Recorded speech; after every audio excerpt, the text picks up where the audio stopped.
Greetings, everyone. Pete Pardo here from Sea of Tranquility. Welcome to pick number 22 of my favorite drummers of all time, my top 30 favorite drummers. Yes, indeed, we've been counting down each and every day here this month in November in 2024.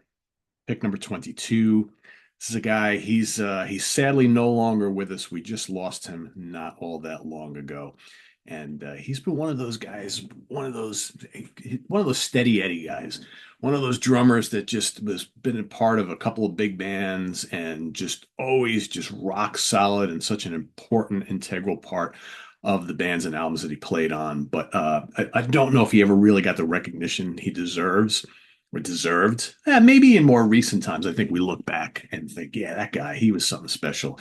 Let's bring him up here on the stage. Bear with me as I get the Prezi loading here so we can see who this player is. Come on, let's go. There we go.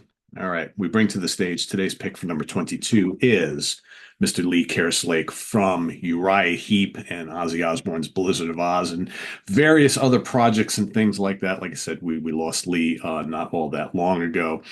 Such a great rock solid player. Of course, he did some stuff, Toe Fat and the Gods before Uriah Heep, but he joined Uriah Heep on that very, very first album that he appeared on. Not the first Uriah Heep album, but let me start showing the records here that we're talking about. So, the three albums I'm going to pick from Lee. We're going to start off with Demons and Wizards. This is his first album that he appeared on with Uriah Heep, and we have a picture of him inside.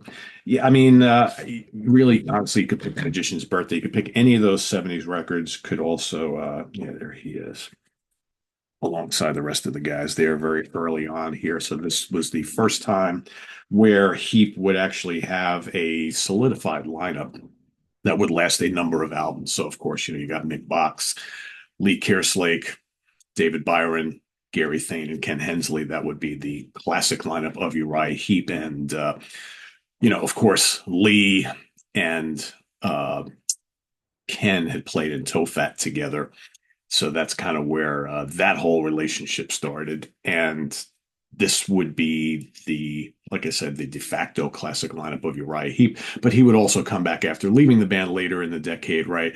The band would kind of splinter up, and then Mick Box would put the band back together for Abominog. And of course, Lee was back on board there for that album and the follow-up album.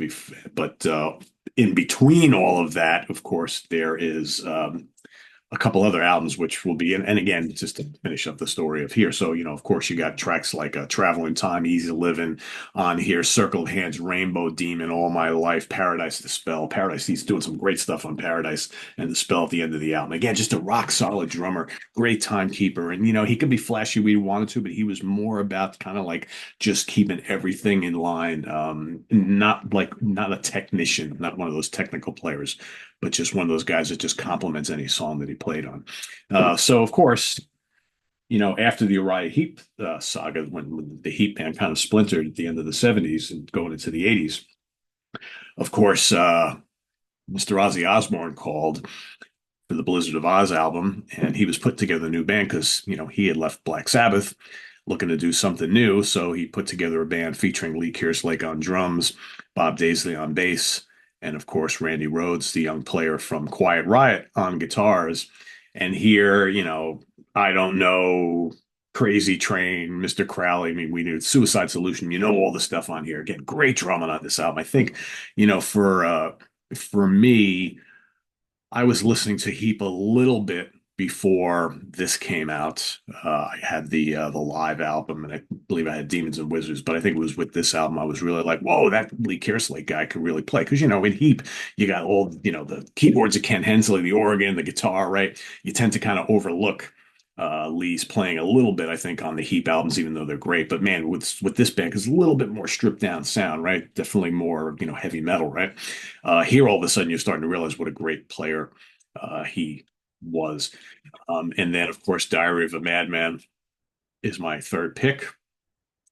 Over the mountain, flying high again. You can't go rock and roll. Believer, Sato, Diary of a Madman, title track, Little Dolls Tonight. All this just great drumming on this album in total, and just amazing, amazing stuff. And as far as picking like my favorite drum performance, that one song, thought a lot about this. I was kind of like, well, he's great in all these songs, but it's like, is there anything that really kind of sticks out for Lee? And then I was like, the light bulb went on. It's like, phew, but of course, it can only be Over the Mountain, right? It starts off the album, that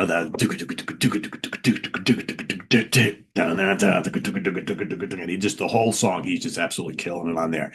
That to me, again, it took me a while to get to it, but that's like, wow, that's the Lee Kerslake spotlight right there. That is the song that kind of defines what he is all about, right? Like I said, it's not overly flashy and technical. Man, it just leads in the song, opens up the album, supercharged, and it allows Randy to come in and then the two of them working so amazingly together.